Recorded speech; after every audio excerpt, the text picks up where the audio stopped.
Most founders don't actually build businesses. They build jobs. And when it comes time to exit, there's nothing there to sell. And this is one of the reasons that 87% of small businesses never successfully exit. They literally just die with the founder. So if you want to build a business that actually has the potential to sell, that someone would want to buy, then you have to build that business differently from the very beginning. So in this video, I am going to walk you through key points that you must do in order to build a business that is profitable, scalable, and most importantly, sellable. And these are things that you can do right now, even if that potential exit feels years away still. So the first point is the easiest to understand, but probably the hardest to execute, which is we need to build a business that can run without the founder, without you, right? No buyer wants to buy a 60-hour work week, an 80-hour work week. They don't want to buy a business that is dependent on them showing up every day, putting in the effort to make it all happen. So if that's how you are currently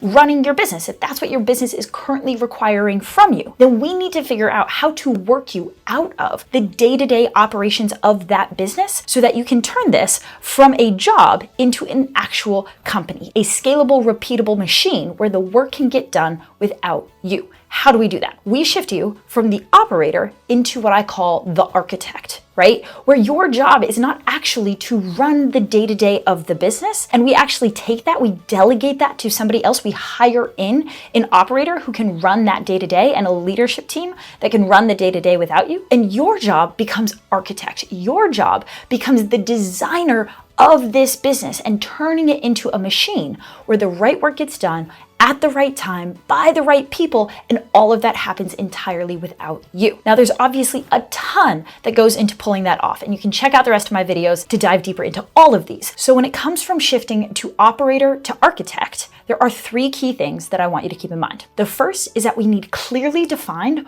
roles and responsibilities.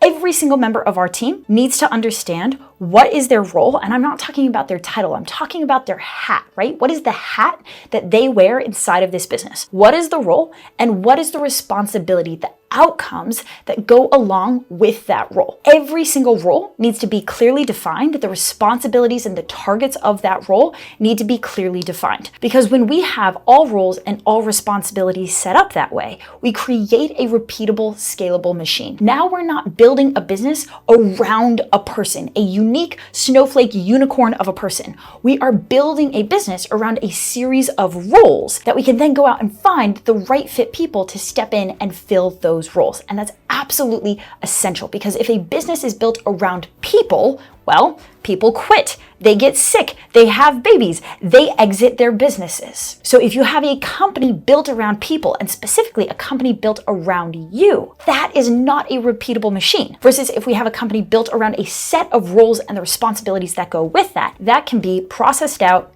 and repeatable. Which brings me to point number 2, which is systems and processes. Very simply, if you don't have a system, then you as the founder are the system. What does that mean? If you don't have a system, then you are the system. Think about it this way. Your team has a question and they don't have a system where they get to go to an SOP and figure out the answer to that question. Who are they going to go to? They're going to go to you. If your teammate is confused on how to execute a task or solve a client problem or find a piece of client information, if they don't have a system to go to that will provide them with that training or with that information, where are they going to go?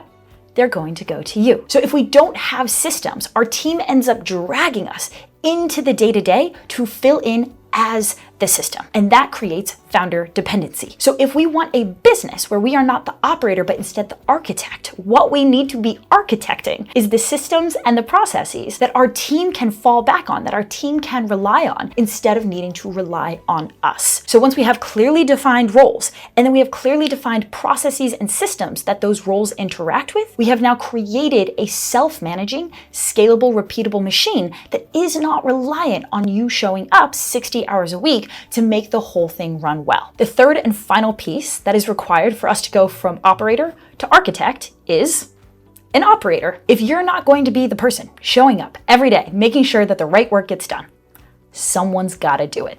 And if it's not going to be you, then it needs to be your operator. It needs to be that second in command leader within your business who's responsible for running the day-to-day of the business, running the day-to-day team, building that team, making sure they're doing the right things at the right time at the highest level of performance and quality possible, so that you don't have to, so that you are able to step out of that role and truly step into the architect seat, knowing that someone else is handling the day-to-day. This is especially important if you want to exit, because a buyer wants to know that if you step out of the business, if you leave that company, the day-to-day will continue to get done, and there is a leader already in place, already ready to go with all of the knowledge and trust built with the team to continue to run that day-to-day without you and without a new buyer needing to step in and do it for them. So with these three things, a team that has clearly defined roles and responsibilities, systems and processes that they know how to work with, and an operator who can orchestrate the day-to-day and make sure that the right work gets done every single day, that is what turns your business from a founder dependency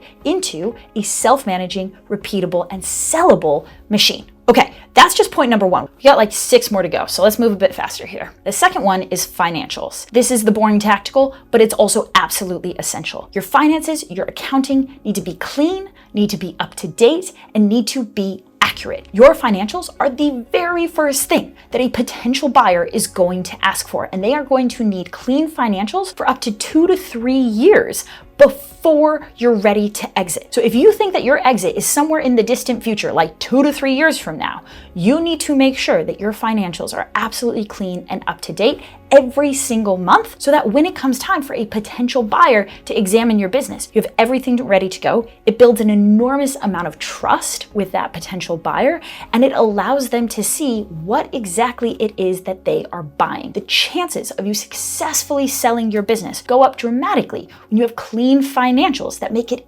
easy for a potential buyer to look at your business, understand the value of it, and eventually take it off your hands. So that's number 2. So clean financials, get in the habit of it, have your team, have your bookkeeper, have your accountant, and make sure that the right finances are getting recorded every single month starting now. Point number 3, let's talk about profit. Profit, or when it comes time to sell our business, EBITDA, is how buyers set a value for the business. This is actually what's going to determine how much you get to sell your business for. It doesn't come down to your top line revenue, not at all. What it actually comes down to is profit, your EBITDA. So if we are building and scaling our business and all of our focus is on top line revenue, and every single dollar that we make gets immediately reinvested into growing top line revenue and growing this business as big as possible, you will be sorely disappointed when it comes time to exit. Because what does a buyer want? They don't want a really sexy Stripe screenshot. They want a cash flow machine. They want a business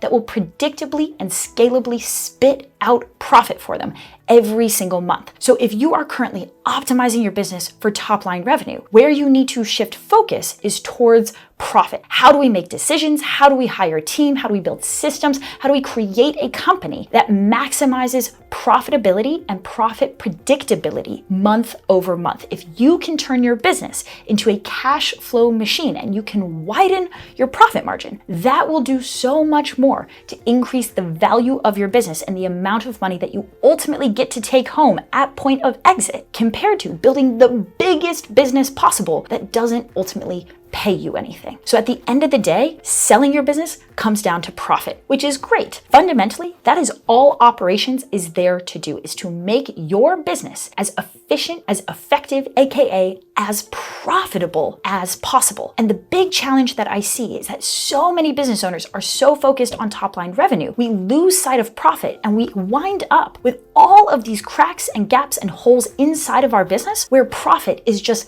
leaking out through all of the operational efficiencies that we haven't had the time to go in and tidy up. But the thing is, that lost profit is not just costing you cash flow right now, it's costing you potential valuation when you go to exit. So this is why I actually built a tool to help our clients with this. We call it the Hidden Profit Finder. It's a 10-minute diagnostic quiz, and it will tell you in 10 minutes or less, where is profit currently leaking out of your business? With just a couple of tweaks and fixes, how can you reclaim that profit and immediately start increasing your take home every single month and the eventual valuation of your business? So if you want that Hidden Profit Finder, it's in the comments below. Grab it, it's entirely free, and that's going to help get you started on identifying where is profit currently hiding inside of my business and what can I do to to unlock it so I can scale faster and ultimately hit that exit valuation number that you have in mind. Okay, so we have talked about building a business that runs without you, clean financials, tight operations that drive profit, not just revenue. What else goes into a successful business exit? The next major pitfall, especially in this day and age, is brand, right? We live in the era of personal brands. Most businesses I know are built on personal brands. But guess what goes away when you exit your business? Your content, your face, your voice, your personal brand. And so right now, if you are driving all of your growth into your business through a personal brand, you are making it harder for you to ultimately go out and sell your business. Now, that doesn't mean don't build a personal brand. I'm on a video right now building a personal brand as we speak. That would be pretty hypocritical of me. But here's what I'm saying. In addition to building your personal brand, you also need to build your business brand. These have to be two separate things. Think about Elon Musk and Tesla, right? Elon Musk has a huge and incredible personal brand, but Tesla is its own brand. If Elon Musk was to disappear tomorrow, Tesla, the brand, would still remain, would still exist. So if we're running and driving growth through a personal brand, we need to be using that personal brand to augment and fortify and lift up our business's brand so that by the time we're ready to go and exit, we have marketing channels, we have brand recognition, we have a business brand that is not solely dependent on the founder and continues to be a valuable asset that will drive growth to a new founder once you step out of the business. Okay, two final points I'm going to make on this, and they kind of link together. So when you're imagining exiting your business, you need to be thinking about who is the ideal buyer that I would want to sell this company to, and what is it about my business that they will find valuable, right? So two pieces here. Who am I selling to, and why would they buy it? If we have answers to these two questions, we will be enormously more successful and get way more money when it comes time to sell our business. Because at the end of the day, you are going to sell your business to exactly one person who is going to buy it for a very specific set of reasons. Who are they? And why would they want to buy it? If you're selling to a competitor, maybe they want to buy your client list. Maybe they want to buy your team. If you're selling to a PE firm, they're going to have a totally different set of considerations around what they're going to look for in your business and why they would potentially want to buy it from you and take top dollar for it, right? So what is it about your business that is truly valuable? Where and how are you building value in your company? Other than just making a cash flow machine, what are the assets that you're creating? Is it your intellectual property? Is it your operations? Is it your team? Is it your client list? There are any number of reasons that a buyer would want to buy your company. I've known people who have sold their company simply because of their newsletter and their email list, and that's what they ended up getting acquired over, right? So understanding what are the value add assets that I'm creating in my business beyond just cash flow, and who is the buyer? Who is my ideal buyer who is going to place an enormous amount of value on that? I had a friend who exited his business for $30 million in 3.5 years. And he did that just because they built one piece of technology that a giant software business called Tableau ultimately wanted to acquire and was willing to pay $30 million just for one piece of tech. Not their team, not their profit, not their cash flow, just one piece of tech. Right? So you don't have to build everything, but you do have to build value in the areas of your business that are going to attract your ideal buyer. And that takes time, which is why if we're 2 to 3 years out from wanting to sell our business, now is the perfect time to start asking ourselves that question. Who do we want to exit to, and what would they look for? And then we get to spend the next 2 to 3 years stacking and focusing and building value in that area of our business, creating the most valuable asset possible so that when it goes time to exit, it's not just going out to the market and saying, hey, I've got a profitable business, who wants it? It's saying, hey, I have a profitable business that is the best at this thing. And these types of buyers are the people who are interested in that. And your business broker can take that, go find those people, pitch them on the value that you've created around this asset. And you're ultimately going to sell way faster, way easier, and at a way higher price point because you have thought about this strategically ahead of time. Okay, so that's obviously a ton to think about, which is why it's so awesome that we're not planning on selling our business for a couple of years and we have plenty of time to build all of this out. To recap, what we need is a business that runs with us sitting in the architect chair instead of the operator chair, built on clean financials, high and consistent profit margins, a self-sufficient business brand that is not tied to your personal brand, that creates strategic assets for a specific type of buyer. If we have created all of those things, that is where you are going to maximize your success when it comes time to exit your business. Now, obviously, there is a ton that goes into building all of that out, which is why it's so great that I have all these other YouTube videos that are there to help walk you through the specifics of doing each of these things that I've just outlined. So let's circle back to the very first point that we made today, which is how to remove ourselves from the operator into the architect role. And I have a whole video answering one specific question that I get again and again around this, which is, Jhana, do I hire an operator first? Or do I build systems first? You told me I need both. I need an operator and I need systems. Which one goes first? I have a whole video breaking that down. You can go ahead, check it out right here, and I will see you over there. Good luck.